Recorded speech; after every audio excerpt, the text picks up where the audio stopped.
ಕರ್ತನಲ್ಲಿ ನಮಗೆ ಅತ್ಯಂತ ಪ್ರಿಯರಾದ ದೇವಮಕ್ಕಳೆಲ್ಲರಿಗೂ ಸ್ತುತಿಗೆ ಯೋಗ್ಯನು ಕೃಪೆಯಲ್ಲಿ ಐಶ್ವರ್ಯವುಳ್ಳನಾದಂಥ ಯೇಸುವಿನ ಉನ್ನತವಾದ ಮಹೋನ್ನತವಾದ ಪರಿಶುದ್ಧವಾದ ನಾಮದಲ್ಲಿ ಶುಭವನ್ನು ತಿಳಿಸುತ್ತೇನೆ. Good morning everyone. ದೇವರು ನಿಮ್ಮೆಲ್ಲರಿಗೂ ಆತನ ಕೃಪೆಯನ್ನು ಸುರಿಸಿ ನಿಮ್ಮೆಲ್ಲರ ಜೀವಿತದಲ್ಲಿ ಒಳಿತುಪಕಾರ ಮಾಡಬೇಕು ಎಂದು ನಿಮಗೋಸ್ಕರವಾಗಿ ಪ್ರಾರ್ಥಿಸುತ್ತಾ ಇದ್ದೇವೆ. ಬೈಬಲ್ ಹೇಳುತ್ತಾ ಇದೆ, ಯೆಹೋವನು ಎಲ್ಲರಿಗೂ ಕೂಡ ಉಪಕಾರಿ. ಹೇಳಿ ಒಂದು ಸಾರಿ, ಯೆಹೋವನು ಎಲ್ಲರಿಗೂ ಉಪಕಾರಿ.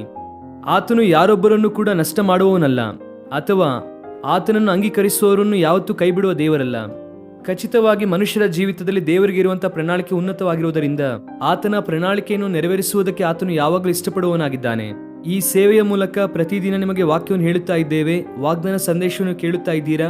ನಿಮ್ಮಲ್ಲಿ ಅನೇಕರು ಈ ವಾಗ್ದಾನ ಸಂದೇಶವನ್ನು ಕೇಳಿ ಆಶೀರ್ವದಿಸಲ್ಪಟ್ಟು ಆಧ್ಯಾತ್ಮಿಕ ಜೀವಿತವನ್ನು ಬಲಪಡಿಸಿಕೊಳ್ಳುತ್ತಾ ಇರುವುದಕ್ಕಾಗಿ ದೇವರಿಗೆ ಸ್ತೋತ್ರ ಮಾಡುತ್ತೇನೆ. ಬೈಬಲ್ನಲ್ಲಿ ಅನೇಕ ವಾಗ್ದಾನಗಳಿದೆ. ಈ ದಿನ ಒಂದು ವಾಗ್ದಾನವನ್ನು ಓದೋಣವಾ? ಕೀರ್ತನೆಗಳು 34ನೇ ಕೀರ್ತನೆ 4ನೇ ವಾಕ್ಯವನ್ನು ಓದೋಣ. Psalm 34 and verse 4. ನಾನು ಯೆಹೋವನ ಸನ್ನಿಧಿಯಲ್ಲಿ ಬೇಡಿಕೊಳ್ಳಲು ಆತನು ಸದುತ್ತರವನ್ನು ಕೊಟ್ಟು ಎಲ್ಲ ಭೀತಿಯಿಂದ ನನ್ನನ್ನು ತಪ್ಪಿಸಿದನು. I sort the Lord and he heard me and delivered me from all my fierce.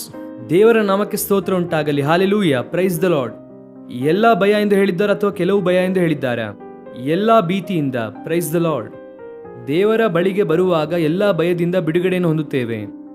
ಈ ದಿನ ನೀನು ಯಾವ ವಿಧವಾದ ಭಯದಿಂದ ಭಯಪಡುತ್ತಾ ಇದ್ದೀಯಾ? ಒಂದು ಸಾರಿ ಆಲೋಚಿಸು. ವಿಜ್ಞಾನಿಗಳು 353 ವಿಧವಾದಂತಹ ಫೋಬಿಯಾಸ್ಗಳು ಪ್ರಪಂಚದಲ್ಲಿದೆ ಎಂಬುದಾಗಿ ಗುರುತಿಸಿದ್ದಾರೆ. ಬಹುಶಃ ಲಿಸ್ಟು ಇನ್ನೂ ಹೆಚ್ಚಾಗಬಹುದು.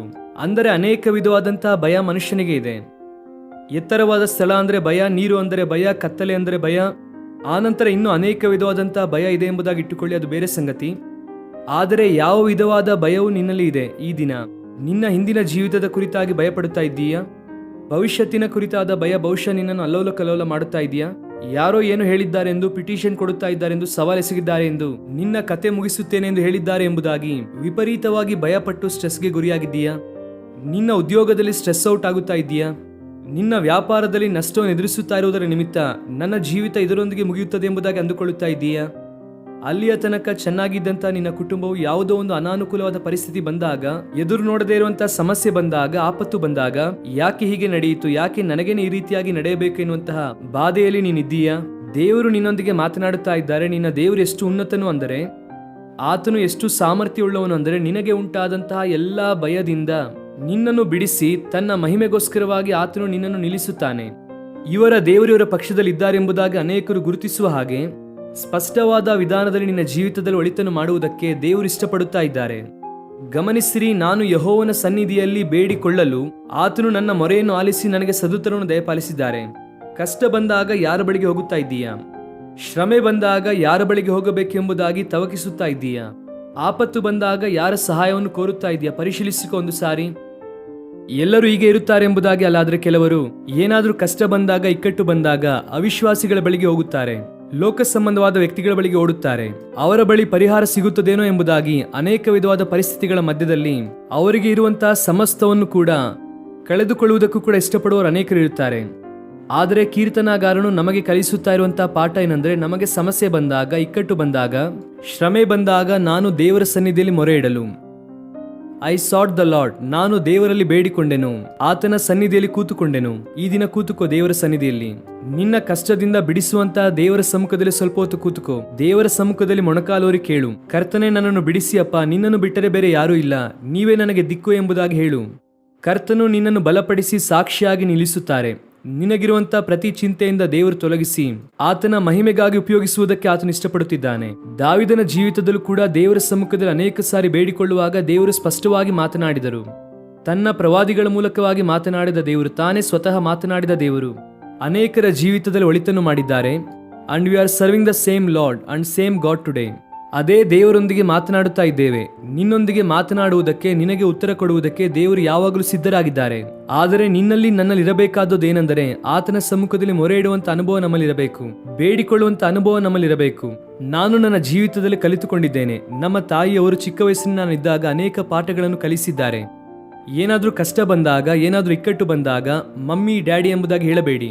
ಮೊದಲು ಏಸಾಯ ಎಂಬುದಾಗಿ ಕೇಳಿರಿ, ಕರ್ತನ ಬಳಿಗೆ ಬನ್ನಿರಿ, ಪ್ರಾರ್ಥನೆ ಮಾಡಿಕೊಳ್ಳಿರಿ. ನೀವು ಎಲ್ಲೇ ಇದ್ದರೂ ಕೂಡ ಪರವಾಗಿಲ್ಲ, ಒಂದು ಚಿಕ್ಕ ಪ್ರಾರ್ಥನೆ ಮಾಡಿ. ಆತನು ನಿಮಗೆ ಸಹಾಯ ಮಾಡುತ್ತಾನೆ. ಯಾರ ಮೂಲಕವಾಗಿ ಪ್ರೇರೇಪಿಸುತ್ತಾನೋ ಅದು ಬೇರೆ ಸಂಗತಿ. ಆತನು ನಿಮ್ಮ ಜೀವಿತದಲ್ಲಿ ಅದ್ಭುತವನ್ನು ಖಂಡಿತವಾಗಿ ಮಾಡುತ್ತಾರೆ. ಆದರೆ ನೀವು ಮಾಡಬೇಕಾದದ್ದು, ನೀವಿರುವಂತಹ ಸ್ಥಳದಲ್ಲಿ ಕರ್ತನನ್ನು ದೃಷ್ಟಿಸಿರಿ. ನಮ್ಮ ತಾಯಿಯವರು ನಾವು ಚಿಕ್ಕವರಿದ್ದಾಗ ಅನೇಕ ಆತ್ಮಿಕ ಪಾಠವನ್ನು ಕಲಿಸಿದ್ದಾರೆ. ಇವತ್ತು ಕೂಡ ಅದೇ ವಿಧಾನ. ಯಾವುದೇ ಪರಿಸ್ಥಿತಿ ಬಂದಾಗಲೂ ಕೂಡ ದೇವರ ಬಳಿಗೆ ಬರುತ್ತೇನೆ, ಆತನ ಸನ್ನಿಧಿಯಲ್ಲಿ ಮೊಣಕಾಲೂರುತ್ತೇನೆ, ದೇವರನ್ನು ಸ್ತುತಿಸುತ್ತೇನೆ, ಘನಪಡಿಸುತ್ತೇನೆ, ಆತನನ್ನು ದೃಷ್ಟಿಸುತ್ತೇನೆ. ದೇವರು ಅನೇಕ ವಿಧವಾದಂತಹ ಒಳಿತಿನಿಂದ, ಉಪಕಾರದಿಂದ ತುಂಬಿಸಿದ್ದಾರೆ. ನಿಮ್ಮ ಜೀವಿತದಲ್ಲೂ ಕೂಡ ದೇವರು ಅಂತ ಅದ್ಭುತ ಕಾರ್ಯವನ್ನು ಮಾಡಬೇಕೆಂದು ಕೋರುತ್ತೇನೆ. ಅನಾರೋಗ್ಯದಲ್ಲಿದ್ದೀಯಾ? ದೇವರ ಸಮ್ಮುಖದಲ್ಲಿ ಮೊಣಕಾಲೂರಿ ಪ್ರಾರ್ಥಿಸು. Is your Jehovah Rapha. ಆತನು ನಿನ್ನನ್ನು ಸ್ವಸ್ಥಪಡಿಸುವ ದೇವರು. ಸಮಾಧಾನ ಇಲ್ಲದೆ ಇದ್ದೀಯಾ? Is Jehovah Shalom. ನಿನಗೆ ಸಮಾಧಾನ ಕೊಡುವ ದೇವರು.